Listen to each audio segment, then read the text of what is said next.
कई सारे चेहरे भी हैं, निर्दलीय प्रत्याशी भी है, कई बागी हुए भी हैं। नाम नहीं लेना चाहता, एक बागी ने ये भी कह दिया कि आप 70+ हैं। जैसे कई और भी भाजपा में नेता है, जैसे अडवाणी जी देख लें, मनोहर लाल जोशी जी देख लें। वैसे आप भी एक वृद्ध होने के बाद भी आप में जोश है, जज्बात है, लेकिन कई लोग इसको विरोध भी कर रहे हैं। उसे आप कैसे? जो है 76 से 70 वर्ष का है, बिल्कुल शारीरिक रूप से वो अचल हो चुका है और ऐसे व्यक्ति मुझे नहीं लगता कि उस क्षेत्र से वो जीत हासिल कर सकता है। चुनौतीपूर्ण आपका टिकट जैसे डिक्लेयर हुए तो गुरुजी ने सीट नवागढ़ चेंज तो ऐसा तो नहीं कर दिया, ऐसा कुछ है क्या?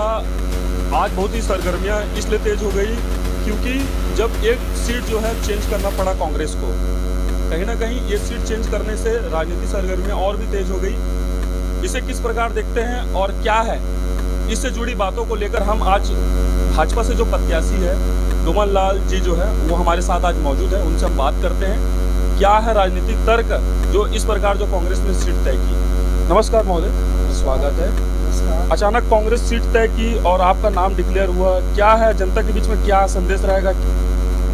मैं भारतीय जनता पार्टी के केंद्रीय नेतृत्व और प्रदेश नेतृत्व को धन्यवाद देना चाहता हूं कि मुझ पर फिर से भरोसा किया, विश्वास किया है और भारतीय जनता पार्टी ने मुझे टिकट दी है। मैं जनता के बीच प्रधानमंत्री आदरणीय नरेंद्र मोदी जी के 9 साल के कार्यों का जो उपलब्धियां हैं, जो गरीब कल्याण योजना बनाई गई है, जो गरीबों के हितों में जो काम कर रहे हैं, उस कार्यों को लेकर मैं जनता के बीच जाऊंगा। साथ ही साथ हमारे प्रदेश के पूर्व मुख्यमंत्री संसदीय आदरणीय डॉक्टर रमन जी के जो 15 साल का कार्यकाल है, उस कार्य को भी मैं ले जाऊंगा। सौभाग्य मिला मुझे 2008 और 13 के बीच काम करने का।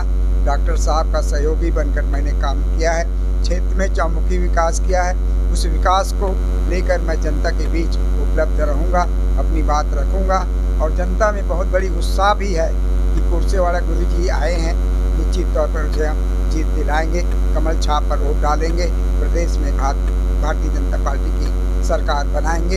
ये उनका उत्साह बता रहा है। कई सारे चेहरे भी हैं, निर्दलीय प्रत्याशी भी है, कई बागी हुए भी हैं। नाम नहीं लेना चाहता, एक बागी ने ये भी कह दिया कि आप 70+ हैं। जैसे कई और भी भाजपा में नेता है, जैसे अडवाणी जी देख लें, मनोहर लाल जोशी जी देख लें। वैसे आप भी एक वृद्ध होने के बाद भी आप में जोश है, जज्बात है, लेकिन कई लोग इसको विरोध भी कर रहे हैं। उसे आप कैसे चुनौतीपूर्ण मानते, क्या है? देखो, उम्र की सच्चाई को कोई झुठला नहीं सकता, पर मैं बहुत स्ट्रांग हूँ। रोज़ 5 किलोमीटर पैदल चलता हूँ। मुझे क्षमता है, युवा का जोश है और जिस दिन से टिकट मिला है उस दिन मेरा ऊर्जा और बढ़ गई है। किसी प्रकार के शारीरिक न कमजोरी है, न थकावट है, उत्साह है। यह पर्व जो निश्चित तौर पर एक महाभारत की लड़ाई में मैं शामिल हो गया हूँ। कांग्रेस को चुनौती देता हूँ, उसको पछाड़ूंगा और भारतीय जनता पार्टी खिलाऊंगा। कहीं ना कहीं अभी आपने कहा कि कांग्रेस को एक चुनौती दे रहे हैं, तो कहीं ये चुनौती देखकर आपका टिकट जैसे डिक्लेयर हुए तो गुरुजी ने सीट नवागढ़ चेंज तो ऐसा तो नहीं कर दिया, ऐसा कुछ है क्या? गुरुजी हमारे सतनामी समाज के जगत गुरु हैं। पूरे देश में और पूरे प्रदेश में उनका एक अलग स्थान है। राजनीति में उनका अलग दल है और मेरा अलग से दल है। उनकी विचारधारा राजनीति में अलग है, मेरी विचारधारा अलग है। निश्चित तौर पर वे प्रदेश में कहीं भी चुनाव लड़ने के लायक है, स्थिति में बनता है, क्योंकि उनके अनुयायी पूरे प्रदेश और देश में हैं। कैसे मनाएंगे जो निर्दलीय और जो बागी हुए हैं उनको, जो पार्टी से भी बगावत की?